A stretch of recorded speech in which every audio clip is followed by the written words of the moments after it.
Make no mistake about it. This is a war zone. Ted Hunt, honor bound. Defend freedom. Some of these guys have been locked up in here for 8 years. You will refer to them as detainees. You will not call them prisoners.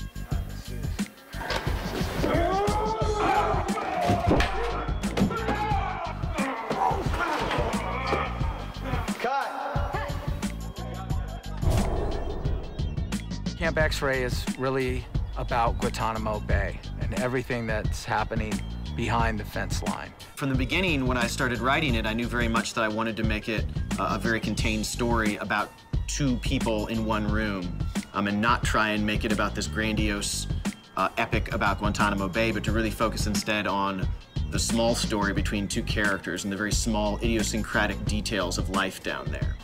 It's a story about a girl who's right in the middle of something very complicated and is actually able to dislodge herself from an emotional setting and look at it as a whole and see that it's not what she thought it was.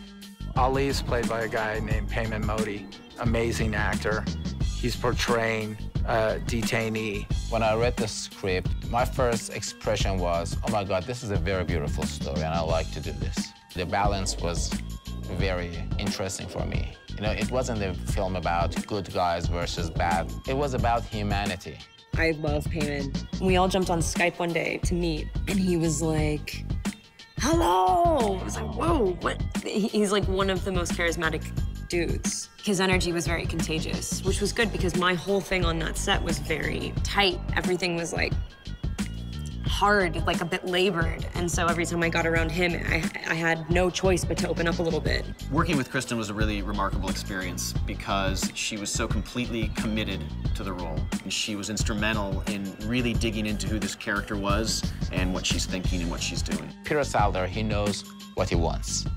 And more important than that, he knows what he does not want. And the thing is, he had seen this film in his mind before. No one believes in his story more than him.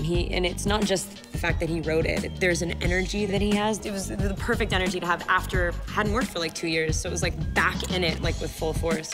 John Carroll Lynch is an amazing actor. And the great thing about what he brought to the role of this colonel in this film is he could portray this colonel in a way that wasn't a caricature. He had a real depth to it and a real nuance and subtlety that I think, again, made sure that his portrayal of this character wasn't a caricature and it wasn't propaganda. It was just a very real person that was down there that was, in some ways, as conflicted as anyone else down there.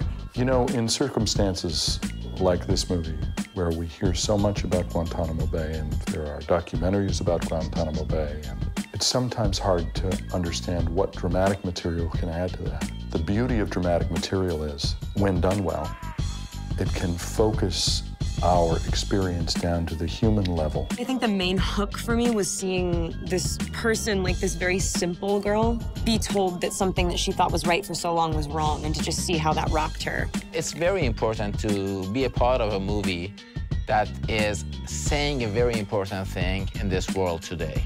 Films are about finding a connection into another human being and feeling that emotion that we're all connected is, to me, one of the most powerful emotions on earth. And that's what the film really is doing. It's about taking 2 people who couldn't be farther apart in this world, and somehow they find this connection, this very human, emotional connection. And that, to me, is what the movie is about, and that's the feeling that I get when I watch it, and that's the feeling that I hope the audience gets as well. Your pal 471. He's not coming back. What are you gonna do, Cole? I'm not gonna give up. No one here goes anywhere.